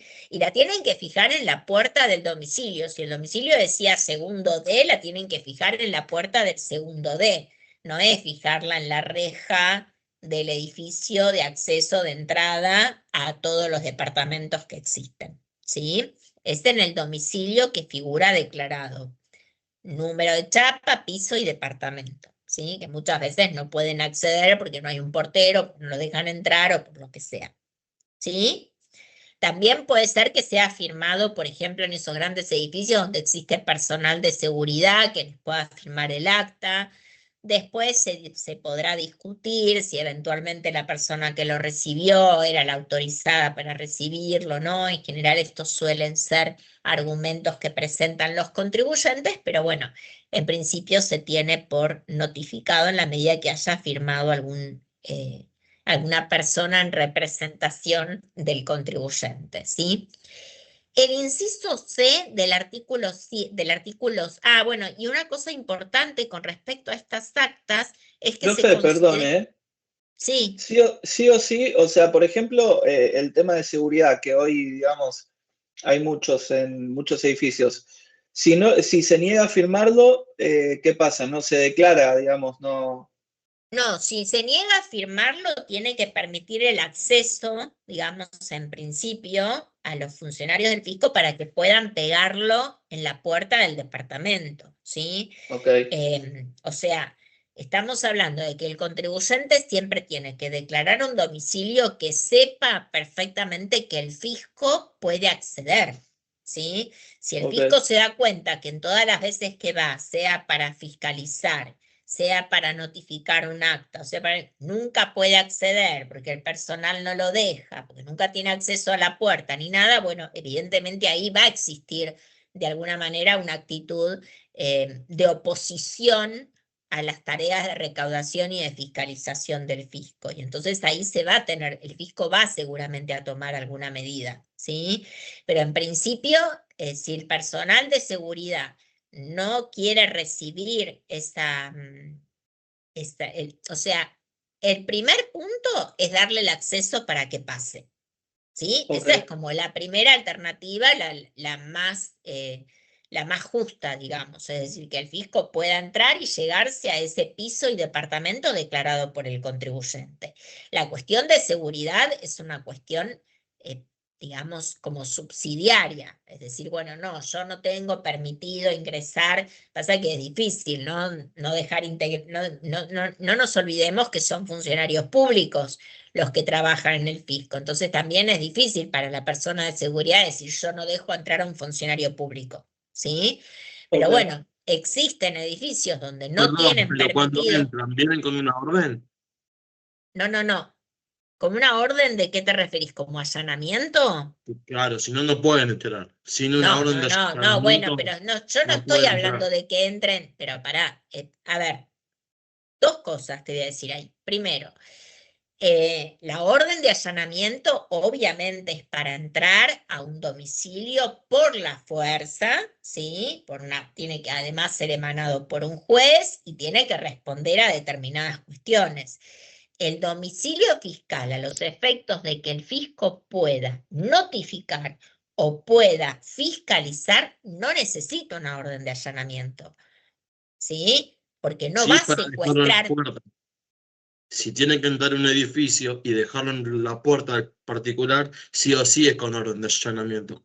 O una orden de Estás entrada. equivocado. No, estás equivocado. Primero que la orden de allanamiento no es para entrar a un edificio.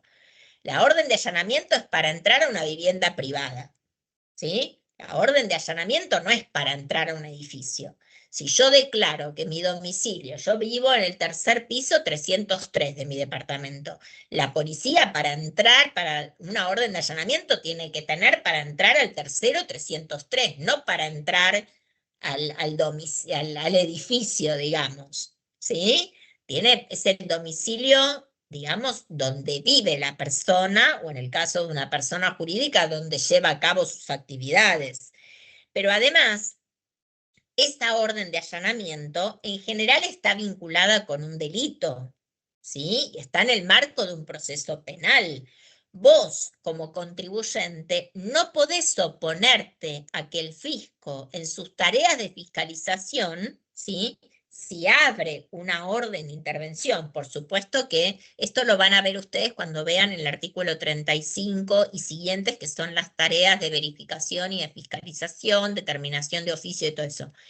Recordemos que cuando vimos hace un rato el artículo 3º, yo les dije que una de las funciones principales del domicilio constituido era que el fisco pueda acceder y pueda fiscalizar, ¿sí? Imagínate que si el fisco tiene que ir a la justicia para poder fiscalizar un contribuyente, no podría fiscalizarlo nunca, ¿sí? Justamente vos, como persona física, como persona jurídica, estás proporcionando un domicilio que tiene que ver con tus actividades para que el fisco te pueda fiscalizar, ¿sí? Y el fisco no necesita ahí pedir una orden de allanamiento, ¿sí? Justamente la resistencia a la fiscalización es una de las cuestiones que está sancionada con multa en el artículo 39, ¿sí? Y es más, se considera hasta un agravante, ¿sí? La orden de allanamiento está vinculada en general con un secuestro de documentación, ¿sí? Y el fisco no va a secuestrar una documentación, el fisco va, bueno, a notificar, que son digamos, las cosas más leves, que son las que estamos considerando ahora, que va a llegar a la puerta del domicilio, no va a ingresar y va a notificar, ¿sí? Ahí ese funcionario lo único que hizo fue llegar a la puerta para notificar y nada más, no va a entrar al departamento, ¿sí? Y la entrada al edificio, como te digo, no necesita para nada una orden de allanamiento. De hecho, si él declaró segundo piso D, es porque el fisco puede entrar con sus funcionarios que notifican al segundo D. Si no, no podría haber declarado el segundo D, pues tiene que justamente declarar un domicilio donde el fisco pueda notificarlo. ¿Sí? Si declara solamente la chapa del departamento y no declara, no está declarando bien. ¿Está? Entonces, para ir y notificar y llegar a la puerta no necesita orden de allanamiento. Si tiene que ingresar para poder pedirle los libros, la documentación y todo, tampoco necesita una orden de allanamiento. Eso está previsto en el artículo 35 de la 11.683. Y justamente, como te decía, la resistencia a esa fiscalización está sancionada con multa. ¿Tá? Y el fisco lo que no va a secuestrar, vos necesitas una orden de allanamiento en general en un proceso penal, sea para detener personas o para secuestrar elementos relacionados con el delito. ¿Sí? Ahí sí, y yo cuando les dé el régimen penal tributario, ustedes van a ver que hay un artículo específico que para obtener determinada documentación tiene que pedir el fisco una orden de allanamiento. Pero fíjate lo que yo te estoy diciendo, es ante la presunción de la comisión de un delito. Acá simplemente lo que estás haciendo es o notificando una actuación o en el marco de las tareas que tienen en el artículo 35 de fiscalizar. ¿Sí? Y el contribuyente no necesita, perdón, el funcionario no necesita una orden de allanamiento, puede entrar y puede revisar toda la documentación. Lo que no puede hacer es secuestrarla. ¿Está? ¿Eso quedó claro? Sí, sí. ¿Sí? Es Sí, muy sí. importante que lo tengas en cuenta esto, ¿sí? Que tengas en cuenta en qué caso se requiere una orden de allanamiento y que no sería eso. De hecho, una discusión que se armó muchas veces en la doctrina, porque todas estas cuestiones se discuten en la doctrina, es cuando vean conmigo el artículo 21 del régimen penal tributario, si lo llegamos a ver, donde ante la comisión de un delito los funcionarios solicitan una orden de allanamiento, ante la presunción de la comisión de un delito, solicitan una orden de allanamiento, justamente muchos agarraban y decían, ¿para qué existe ese artículo si vos tenés el artículo 35 de la 11.683? Y ahí se marcaba la diferencia y se decía, el artículo 35 de la 11.683 no requiere orden de allanamiento, pero tampoco podés secuestrar documentación. ¿Sí?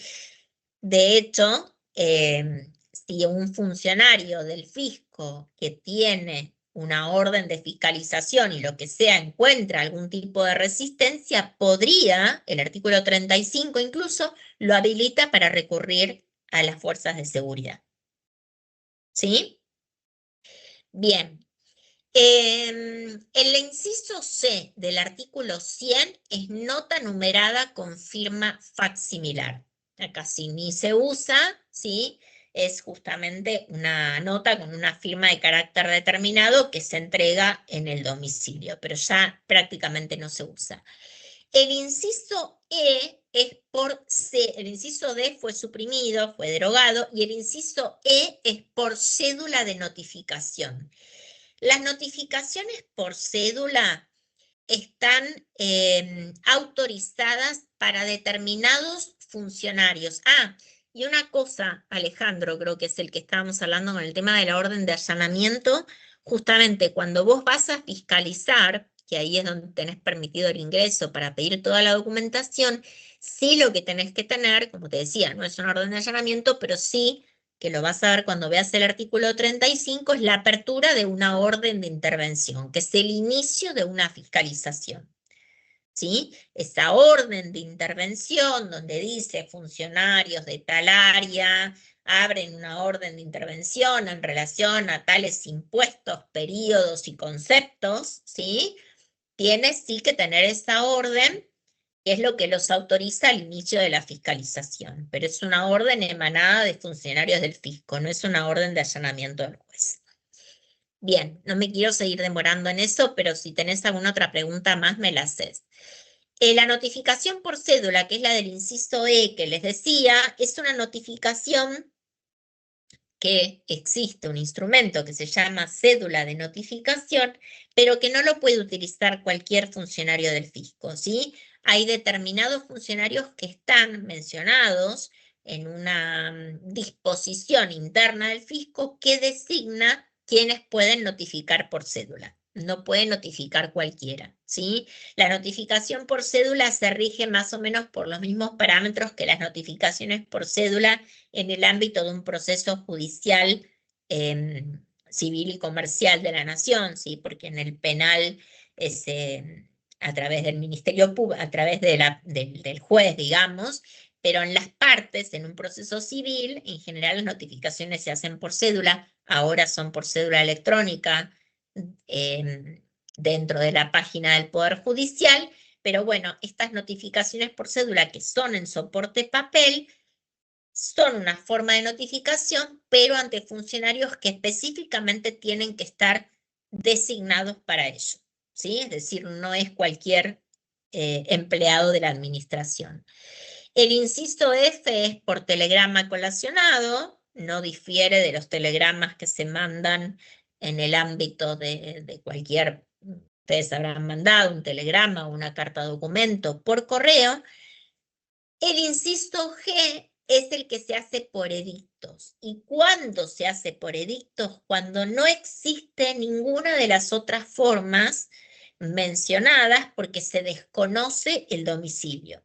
La publicación por edicto se hace por el término de 5 días, ¿sí? En el boletín oficial o en el diario de mayor publicación del lugar, del mayor conocimiento del lugar, durante el término de 5 días, en los casos en que el domicilio no se conozca. Y el último que van a tener en el artículo 100 es el H, el inciso H, que es la notificación que ya vimos, que es por e-ventanilla, que es al domicilio fiscal electrónico, ¿sí? Entonces, ese domicilio fiscal electrónico, bueno, como les decía, tiene que ingresar al servicio web y si no, se tiene por notificado a raíz de a la 0 hora del día lunes siguiente. ¿Qué es lo que puede notificar el fisco mediante todos estos métodos que vimos? Son citaciones, requerimientos, liquidaciones, intimaciones, emplazamientos, comunicados, cualquier cosa. Las cuestiones ya estrictamente vinculadas con el derecho de defensa, como puede ser una determinación de oficio, una multa o lo que sea, no se notifican por domicilio electrónico, sino que se notifican por alguno de los otros métodos que vimos en forma presencial o a través de una entidad oficial como es el correo, ¿sí? Con los métodos que vimos del artículo 100. Y lo último que nos queda por trabajar de esta clase que me tocó a mí, tiene que ver con el modo de computar los plazos en el ámbito administrativo, ¿sí? Los plazos se rigen por días hábiles, ¿sí? Y días hábiles administrativos que no tienen por qué coincidir con los días hábiles judiciales, ¿sí? Sí, en general coincide, por ejemplo, cuando existe un feriado, cuando existe un día no laborable, puede coincidir, obviamente, porque es a nivel nacional, va a coincidir tanto para la administración como para la justicia. Pero, por ejemplo, les digo una diferencia cualquiera, podría suceder que los días 24 y 31 sean declarados no laborables por la Corte Suprema de Justicia para la justicia y, sin embargo, sean laborables para la Administración Pública Nacional, ¿sí? Entonces van a ser días hábiles administrativos en los cuales van a correr los plazos y en la justicia, por ejemplo, no. Entonces, los días hábiles administrativos no siempre, aunque en la mayoría de los casos sí, coincide con días hábiles judiciales. Entonces, si ustedes tienen que hacer una presentación dentro de la Agencia de Recaudación y Control Aduanero, van a tener que tener en cuenta los días hábiles administrativos.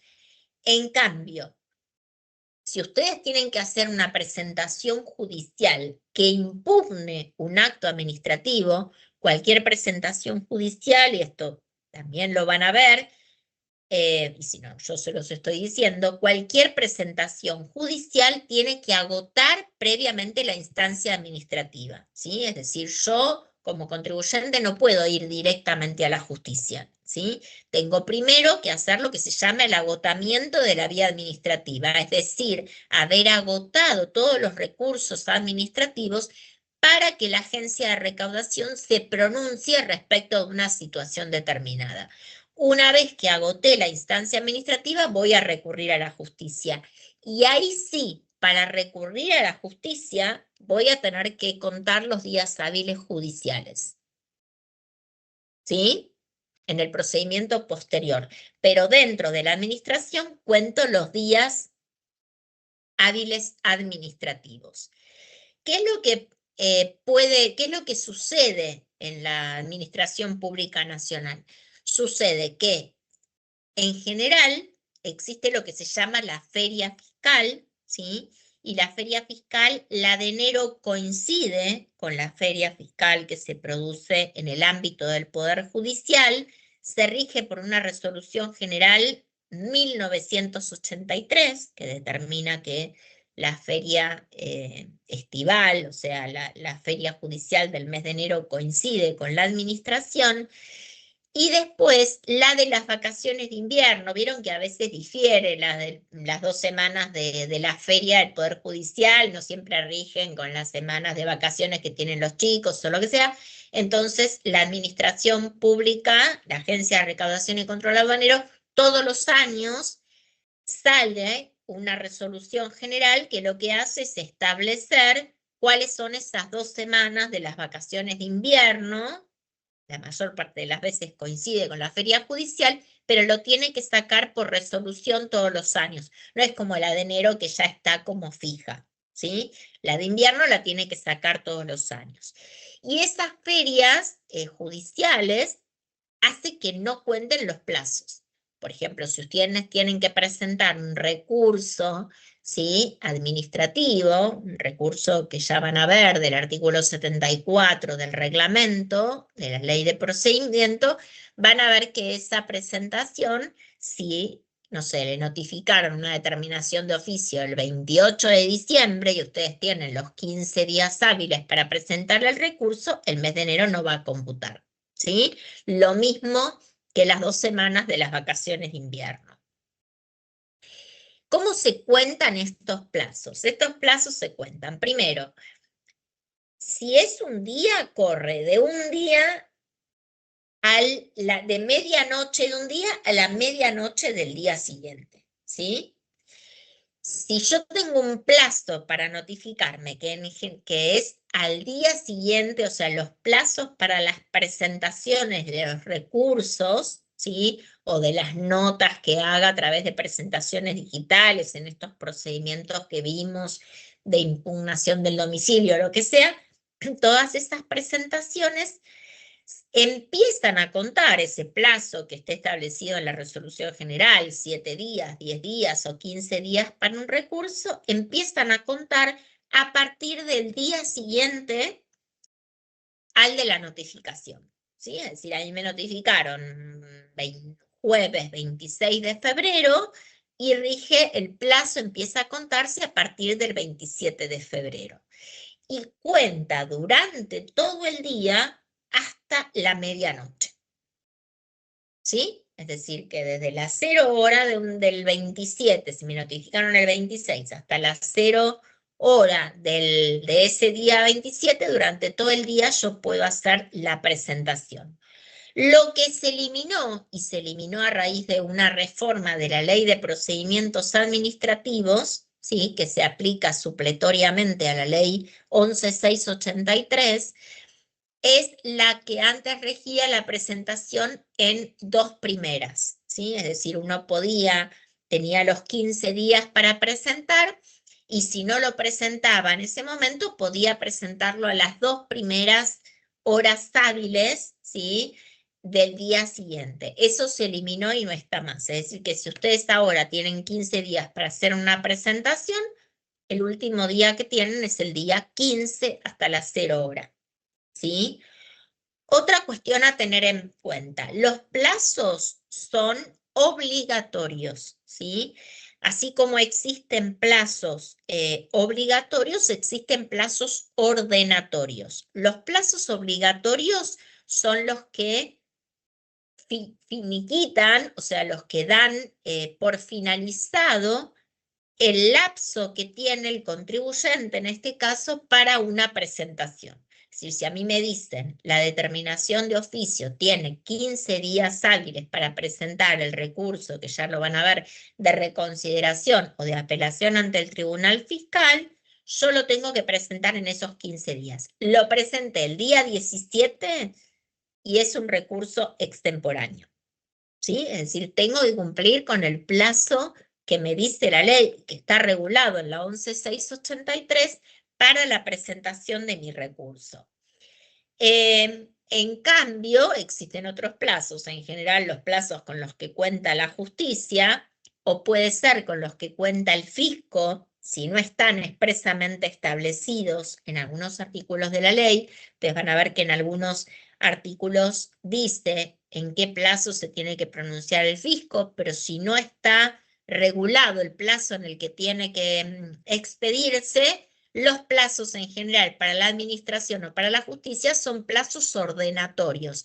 ¿Esto qué significa? Que hacen a un orden del procedimiento, del proceso, pero que si ese plazo se agota sin cumplirse con el cometido, no tiene ninguna consecuencia jurídica, como sí tenía la del contribuyente si se excede en su plazo para la presentación del recurso.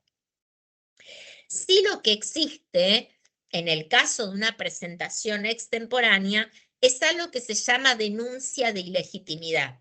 La denuncia de ilegitimidad no está prevista en la ley 11.683 como tal, sino que está prevista Profe, en la perdón, ley... ¿cómo dijo?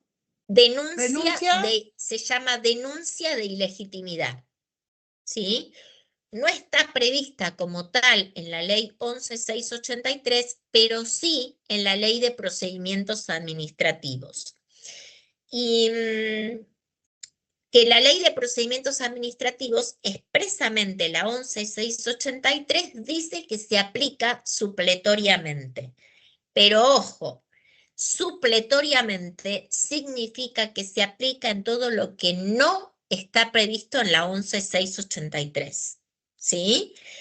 Pero no es que el contribuyente puede elegir. Yo elijo las vías recursivas de la 19.549, que es la de procedimientos administrativos, porque me conviene más a la de la 11.683. No, y esto lo tiene dicho la Corte en un fallo importante, ¿sí? Lo que sí se hace o lo que sí existe es una aplicación subsidiaria, es decir, todo lo que no está regulado, por ejemplo, en materia de nulidades, no están reguladas las nulidades en la 11.683, las nulidades de los actos administrativos.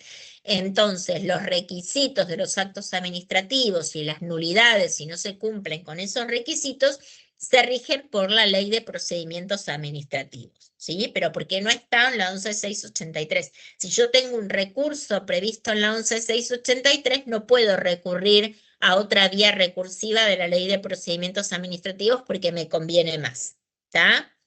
Esta denuncia de ilegitimidad que existe ante determinados supuestos, no en todos, ¿sí? En general se toma en el recurso residual, que es el del artículo 74 del decreto reglamentario. Son los casos en que el fisco no tiene la obligación, el fisco puede admitir un recurso presentado extemporáneamente con el fin de analizar esa situación. Pero por eso insisto, es una posibilidad adicional que tiene el contribuyente, que si llegó al día 17 y vio que se comió el plazo, es decir, que no lo presentó, puede intentar hacer una presentación ante el fisco, ¿sí? De un recurso administrativo. de este recurso residual, recurso ante el director general, pero no tiene la administración la obligación de acogerlo como denuncia de ilegitimidad. De hecho, si lo hace, tiene que dictar un acto administrativo que tome esa presentación como denuncia de ilegitimidad. Ahora, ¿cuál es la consecuencia? A favor es que el fisco, por ejemplo, en el fisco que decide tomarla como denuncia de ilegitimidad, digamos, la ventaja que yo tengo es que el fisco se va a expedir, ¿sí? En lugar de rechazarme el recurso por extemporáneo. Pero ¿cuál es la desventaja? Porque si no, cualquiera podría presentar un recurso fuera de término. La desventaja es que la denuncia de ilegitimidad no puede después, lo que se resuelva en una denuncia de ilegitimidad, no se puede ir después a la justicia. Es decir, se agota la instancia administrativa sin posibilidad de revisión judicial posterior, ¿sí? Justamente porque el contribuyente no cumplió con su obligación dentro del plazo. Pues si no, imagínense que se estaría tratando por igual a los contribuyentes que cumplen en término de los que no cumplen en término, y eso sería injusto, ¿sí? ¿Está? O sea que si se resuelve, Sí. si resuelven en contra del contribuyente, ya está. O sea, es como que, bueno, se embroma el Exacto, contribuyente. no puede, Ok. claro, no puede ir a la justicia, ¿sí? Bien, después, los plazos pueden contarse en días, es decir, puede agarrar y decir se tiene 15 días para presentar un recurso, pero también, esto lo van a ver más que nada en la justicia, en materia de amparos, no lo van a ver en la administración, pero si los plazos son en horas, en un amparo, por ejemplo, uno tiene un plazo de 48 horas para presentar un recurso, cuentan de hora a hora, ¿sí? Es decir, me notificaron a las 11 de la mañana de una resolución y yo tengo que presentarla a las 11, a más tardar a las 11 y un minuto porque no se cuenta la hora de notificación, sino que se cuenta a partir de la hora siguiente, pero en el plazo de 48 horas, ya no contando todo el día, ¿sí? Es decir, me notificaron entre las 10 y las 11, esa hora no cuenta, dejo pasar 48 horas y entre las 11 y las 12 lo tengo que presentar el recurso, ¿sí? Pero en el ámbito de la administración, yo por lo menos no he visto plazos en horas, ¿sí? Y si es ese día, también, por lo que dijimos, ese día no cuenta, sino que el plazo empieza a contar a partir del día siguiente de notificados, ¿sí? Bueno, les dije todo lo de los plazos, ya está, feria fiscal, les dije lo de la imposibilidad de presentar en 2 primeras y las características de los plazos.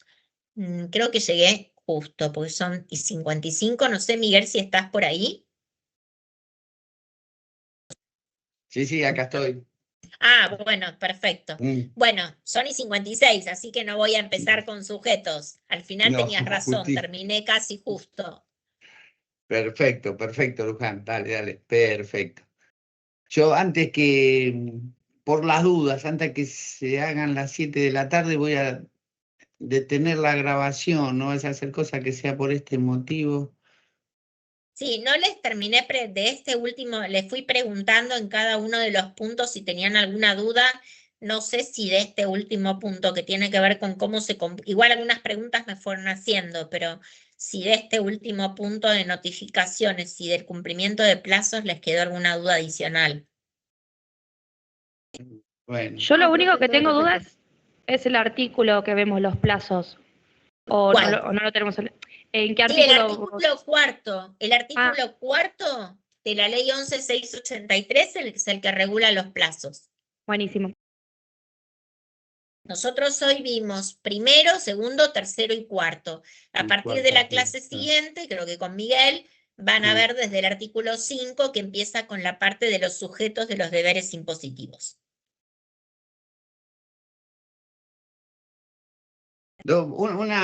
Sí, bárbaro, Luján, porque estoy con el tema de las fichas y los paneles y demás. Por la duda, don nosotros Matías, ¿está en clase?